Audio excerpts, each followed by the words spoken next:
Have you ever had a moment where everything in your life looks right on paper, and yet something deep down in your gut whispers, hey, this is not it anymore? Nothing is broken and nothing is wrong. Your career is solid, you're doing amazing things, your family is fine, and still it's this quiet hum underneath everything else. Like your life has been put together and fits perfectly, and it's been that way for years, but lately you can tell it's just off. Something's missing or something's not quite right anymore. If you know exactly what I'm talking about, then this episode is for you. Today we're talking about the identity gap. It's that space between the version of you that got you here and the version of you that's trying to emerge. And here's the promise I'm making you right up front. We're not going to fix anything today. Nothing. Because there's nothing about you that's broken. But what we are going to do is celebrate. We're going to notice, and we're going to think a whole lot. Yep, that's it. So pour your coffee, get your tea, whatever it is, take the walk, and let's dig in.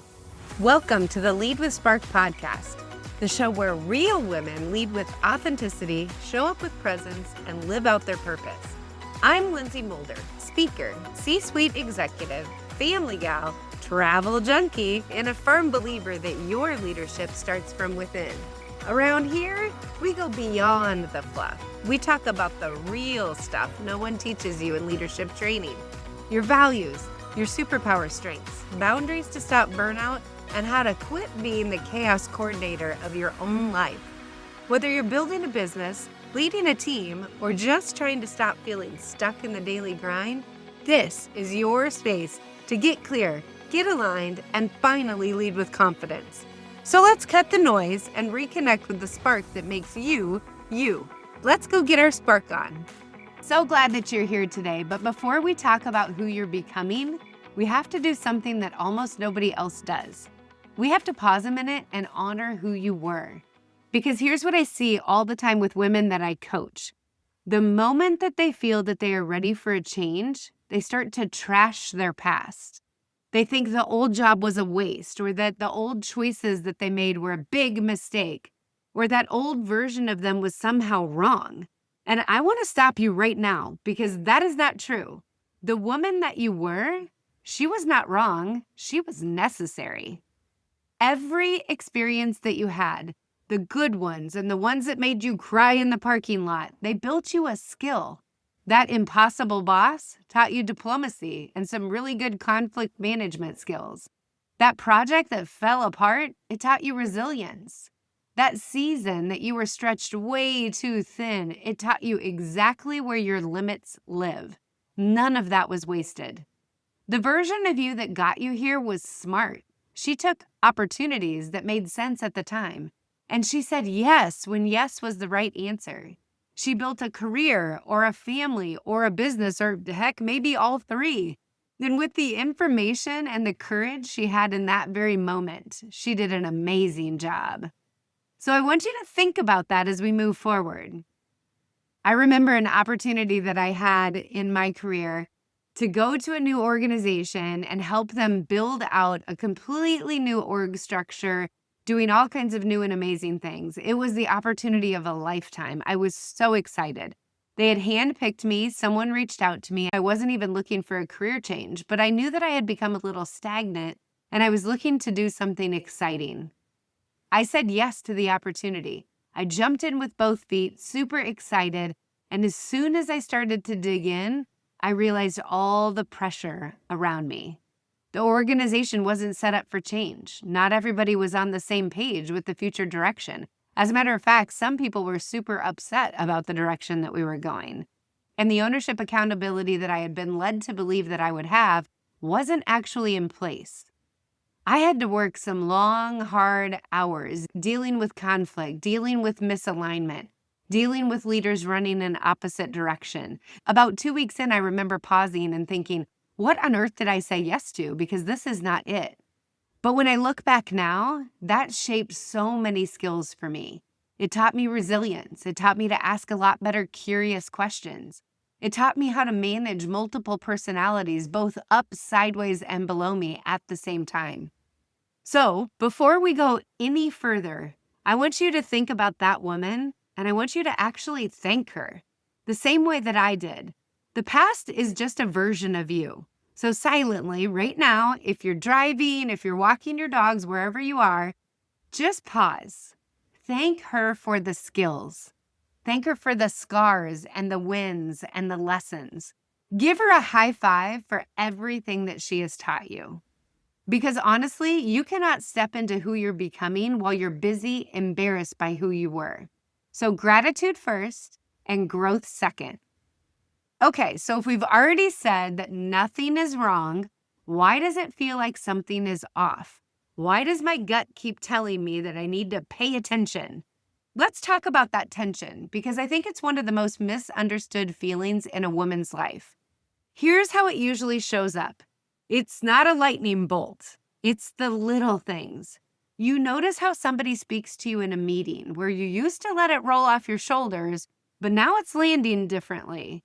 Or you notice the work that used to light you up, and all of a sudden now it just feels like routine. It's boring. You do the same thing every single day. You're doing everything that you've always done, and it's going fine, but the joy has quietly packed a small bag and stepped out of the room because it doesn't light you up anymore. You're simply starting to notice things differently. That's the phrase that I want you to hold on to. Noticing differently is the very first realization that it is time. Maybe your compass has shifted, and what mattered to you at 30 years old is not what matters to you anymore at 40 or 45 or 50. Maybe your superpowers have grown into something bigger than your current role can actually hold. Or maybe life handed you a big shift.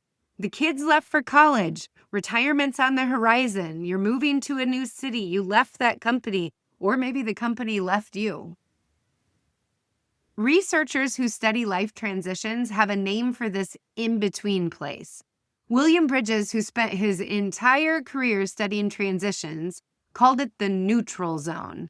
It's the stretch of road where the old identity has stopped fitting, but the new one hasn't fully arrived yet. And here's what his work found. The discomfort of that middle place is not a sign of failure. It's literally a mechanism for growth. You cannot get to the new beginning without it. So when you feel that gut level tension, I want you to pause for a minute because this is not an alarm, it's an invitation. So do you accept the invitation? I'm telling you, it doesn't mean your life is bad or your choices were wrong. It means that you've outgrown that container. And honestly, that is worth celebrating too. One of the models that I love to use when I'm coaching people, and honestly, it's the way that I live too, it's called the be, do, have model. Think of it this way. It's be times do equals have. And most of us, especially high-achieving women, we run it completely backwards. I grew up in a farm community, and honestly, this is how society teaches us in almost every community. We start out with doing. My dad worked the farm, and he was a doer. He would go, go, go from sunup to sundown. He was harvesting, he was planting, he was working with the animals. He was constantly doing something. That's what our society teaches us too.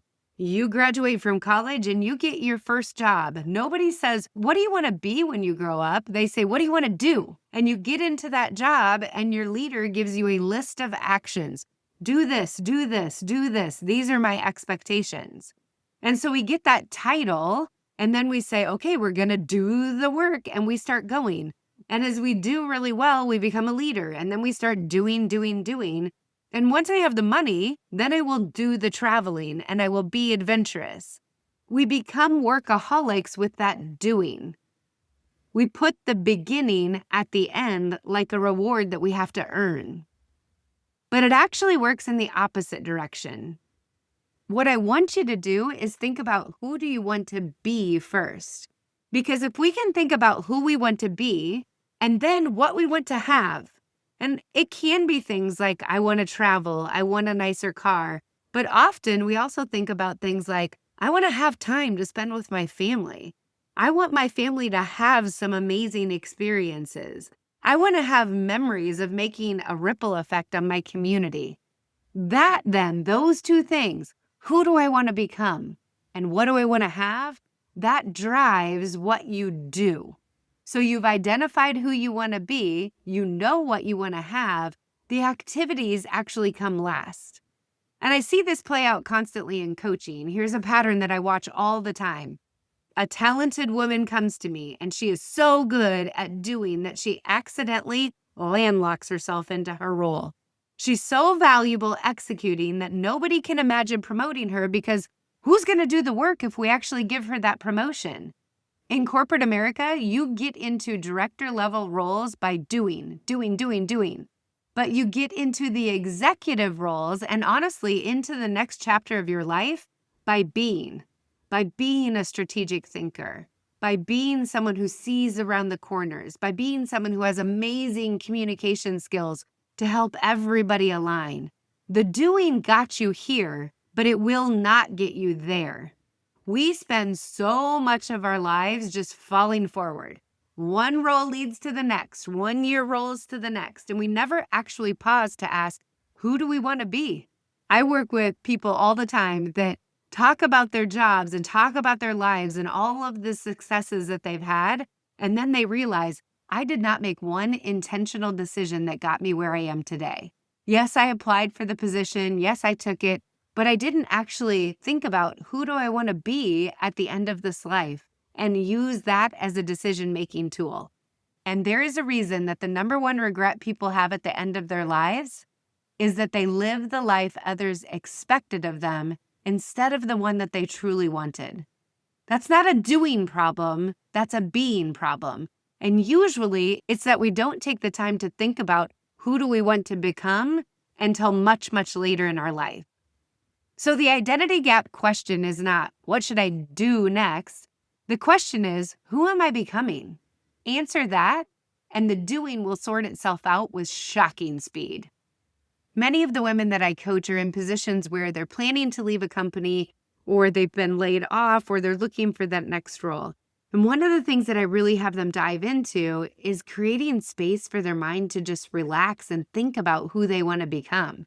And it's pretty amazing to watch because when the trigger event happens, it's usually 2 or 3 weeks later where all of a sudden I can see the weight lifting off of their shoulders. It's like they've lost 40 or 50 pounds just because of all of the baggage that comes with the existing role. It might be in the form of stress or burnout or overwhelm, or that they weren't quite aligned to their role anymore. And so when they can stop and take those couple weeks to figure out, wait a minute, who do I want to become? They realize that their identity isn't wrapped up in that title. Their identity, they get to make a decision moving forward on what is it that they want to do? Can they go back into the things that light them up? Who do they actually want to be in their next position? Now, I want to take you somewhere, so close your eyes, but if you're driving, please keep them open. Okay, here's what I want you to do. Just work with me. Keep your eyes shut and just think about this. Clear your mind. It's many, many years from now, and you're at the end of a long, full life. You're sitting in a rocking chair on a porch, someplace beautiful. And next to you is one of your dearest friends. You can see her face, and you guys are laughing. You've been through everything together. You've got big smiles, and you're recalling all of these amazing memories.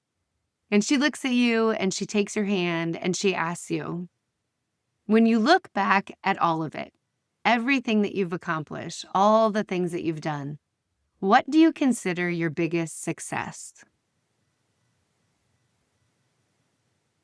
What comes to mind?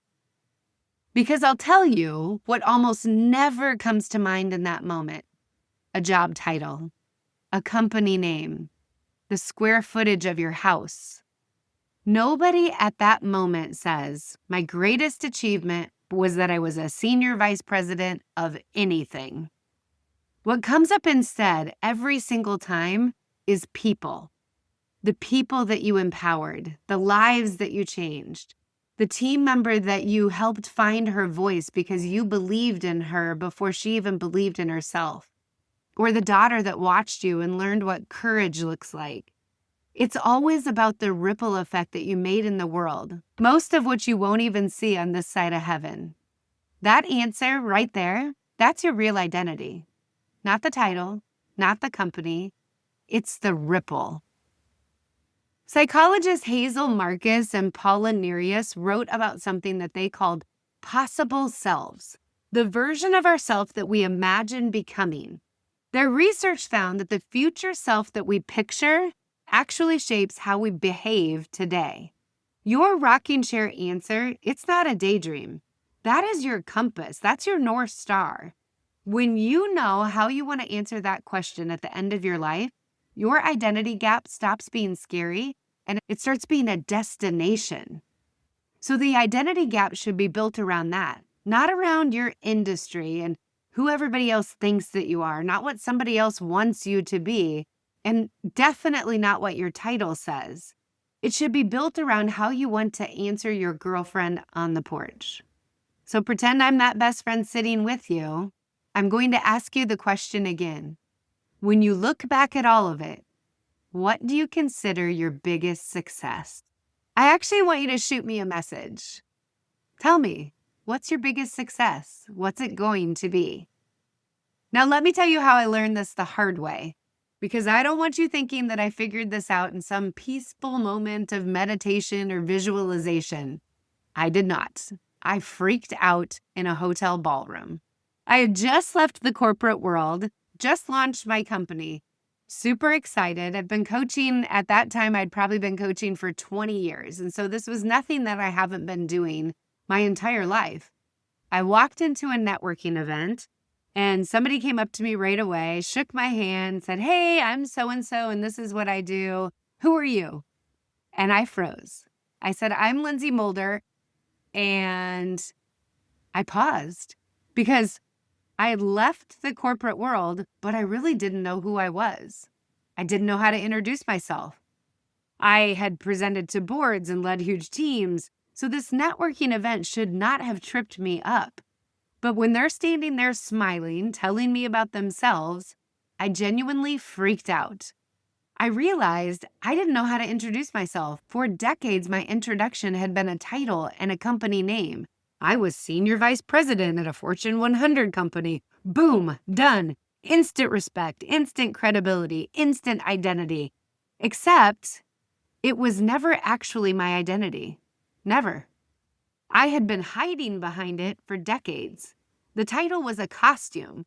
I had even worn it for so long that I forgot there was a whole person underneath. Standing in that networking event, I had to face the question that this entire episode is about. If I'm not the title, who am I? And I'll be honest with you, I did not have a good answer that day. It took me some real work. It took sitting with exactly the kind of questions that I'm about to hand you. But I can tell you, the woman that went into that networking event is not the woman she is today. And she introduces herself very differently now, not with a title, but with a purpose. I told you at the beginning that this episode has no action steps, and I meant it. I'm not going to give you a worksheet or a 5-part framework to implement by Friday because identity gap does not close through doing. It closes through honest reflection. So instead, I'm going to leave you with 4 questions, and you don't have to answer them today. You just need to let them ride around with you for a while. Ponder them in your mind. Bring them up and keep thinking about this. Before you go to bed every night, just replay them. Question 1. Who really am I underneath the titles and the roles? Question 2. What do I want to be known for? Question 3. What kind of person do I want to be? Question 4. What impact do I want to leave in this world? That's your identity, ladies. Not what others think of you. We spend so much of our energy managing other people's perceptions of us, polishing the outside of a story that we didn't even write. And we're spending all of that energy on what other people think we should be doing. That energy is actually stolen from who you're becoming. So the tension that you've been feeling, it was never a warning that something was wrong. It was just the next version of you knocking on the door, politely at first, and then it's going to get louder and louder and louder. So when you turn this off today, celebrate the woman who got you here. Thank her. Give her a high five. She earned it. But notice the tension and notice it without fear because it's a signal. It's not a siren. And then flip the order. Think about who do you want to be first. Then park on what do I want to have. Those two things are going to tell you exactly what you need to do. Now you've got your compass. So go get in that rocking chair for just a minute and listen to your own answer. If you want a partner to help think through these questions and figure out what's next, what's that next chapter? That's exactly the work that I love most. And I've got two options for you. One, you can head to lynseymoulder.com and you can grab a free discovery session with me. We'll sit down and we'll think about your questions together. No agenda, no pressure. If you are ready to do some real work, I have an exciting opportunity for you. In October, we're pulling a small group of women together at a retreat in Carefree, Arizona, the Audaciously Unapologetic Retreat. We are combining real coaching to figure out exactly what we talked about today. And we are linking this with some amazing wellness activities. Things like burning ceremonies and sound baths and things that I can't even explain to you. You're going to have 2 or 3 wellness activities every day, some things you have never experienced before. It's going to be life-changing. But we're combining that with this work that really helps you to decide, who do you want to be? And we're diving into some of those fears that we might not want to admit. You are going to leave with a plan for your next chapter. It's exciting. I can't wait. If you're interested in that, you can go to the audaciouslyunapologetic.com website. You can send me a note if you've got questions. All of that information is going to be in the show notes for you. I hope you can join us because it is seriously an experience of a lifetime. Regardless of which option that you choose, between now and when we talk next, I hope you keep leading with spark. Well, that's it for today. Thanks for being here and for doing the work to lead yourself first. If this episode sparked something for you, take a second to subscribe, leave a review, or share it with another woman who's ready to own her leadership. And remember, the way you lead your life is the way you lead everything else. If you or your organization are looking for a speaker, an impactful workshop, or an executive coach, head over to lynseymoulder.com and let's connect. Keep showing up. Keep leading with spark. You got this. I'll see you next time.